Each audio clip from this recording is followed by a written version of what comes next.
নমস্কার বন্ধুরা, আশা করি সবাই ভালো আছেন। তো বন্ধুরা, এখন যে ছবিটার বিষয়ে কথা বলে, ছবিটার নাম হচ্ছে ফারিব বলে একটা ছবি আসছে। ছবি মিঠুন চক্রবর্তী সিনেমায় অভিনয় করেছেন। ছবিটা রিলিজ করেছে 1983 সালে। ছবির পরিচালক হিসেবে কাজ করছেন রঞ্জিত রক্ষিত এবং ছবিতে অভিনয় করেছিলেন মিঠুন চক্রবর্তী, রঞ্জিতা। তো সেই ছবিটাকে নিয়ে এখন কথা বলবো। তো তার আগে প্রত্যেকটা বন্ধুকে অনুরোধ করে রাখবো, আপনারা যদি চ্যানেলটা নতুন হয়ে থাকেন অবশ্যই আপনারা চ্যানেলটা সাবস্ক্রাইব করে নেবেন। আর যদি আপনাদের ভিডিওটি ভালো লেগে থাকে অবশ্যই লাইক কমেন্ট শেয়ার করতে ভুলবেন না। তো ফারিব এই ছবিটা 1983 সালের সিনেমা। ছবির পরিচালক, প্রযোজক এবং সঙ্গীত পরিচালক, রান টাইম এসব নিয়ে যদি আলোচনা করি, তো ছবির পরিচালক হিসেবে কাজ করছেন রঞ্জিত রক্ষিত। ছবিটার প্রযোজক হিসেবে কাজ করছেন আর সিং, নরেশ কে ভাটিয়া।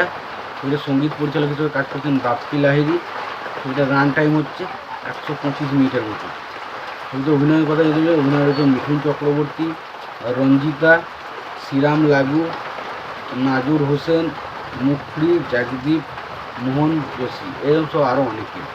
দেখুন, এই ছবিটার গল্পটা যদি বলি, এখানে আমরা দেখতে পাই যে মিঠুন চক্রবর্তীর ক্যারেক্টারটা, সে একজনকে ভালোবাসে বা তার পরিবার থেকে সেইভাবে বিষয়টা মেনে নেয় না এবং এর ফলে একটা সমস্যার সৃষ্টি হয় এবং শেষ পর্যন্ত তাদের পরিবারের মধ্যে কীভাবে সমস্যাটা দূর হয় এবং কীভাবে মিলায় এবং মিঠুন চক্রবর্তী যে জীবনযাপন করতে গিয়ে তার যে বিভিন্ন রকম সমস্যার মুখে পড়া এবং ভিলেনদের সাথে তার শত্রুতা হওয়ার পেছনে কী কারণ রয়েছে সেই সমস্ত বিষয় নিয়ে সিনেমার মধ্যে ফারিব।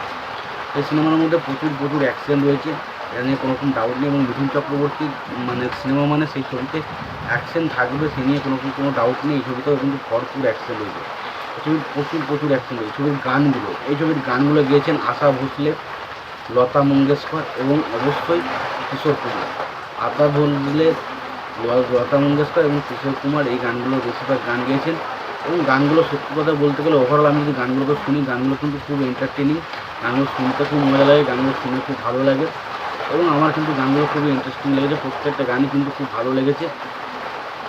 এবং পাশাপাশি আমরা যদি এটাও দেখি যে ছবির বিষয়বস্তু যদি দেখি তুলে ধরি, যে দেখুন সিনেমার মধ্যে টানটান উত্তেজনা রয়েছে, সিনেমার গল্পটা খুব ভালো। সিনেমার যদি স্টোরি লাইনের দিকে দেখি, স্টোরি লাইনের মধ্যে কিছু টুইস্ট অ্যান্ড টার্ন রয়েছে, সেগুলো খুব ভালোভাবে ওয়ার্ক করে। ছবির মধ্যে ইমোশনাল জায়গাগুলো দুরন্তভাবে ওয়ার্ক করেছে। পাশাপাশি এখানে যদি আমরা দেখি মিঠুন চক্রবর্তী এবং রঞ্জিতার মধ্যে যে কেমিস্ট্রিটা ছবির মধ্যে ফুটিয়ে তোলা হয়েছে, সেটা সত্যি দেখার মতো, সেটা দেখতে ভালো লাগে। এবং পাশাপাশি ছবিতে মেন অ্যান্টাগনিস্টের ক্যারেক্টার প্লে করছেন জগদীপ, মুখরি। এরা তাদের জায়গায় যথেষ্ট ভালো কাজ করেছে।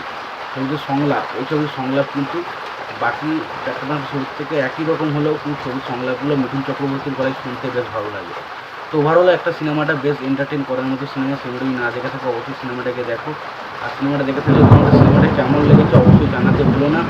ভিডিওটি ভালো লেগে থাকলে অবশ্যই লাইক কমেন্ট শেয়ার করে দিও। চ্যানেলটা নতুন হয়ে থাকলে অবশ্যই তোমরা চ্যানেলটা সাবস্ক্রাইব করে নিয়ে পাশে বেল আইকনটা অবশ্যই প্রেস করে দিও। ভালো থাকো, সুস্থ করে কাজ করো।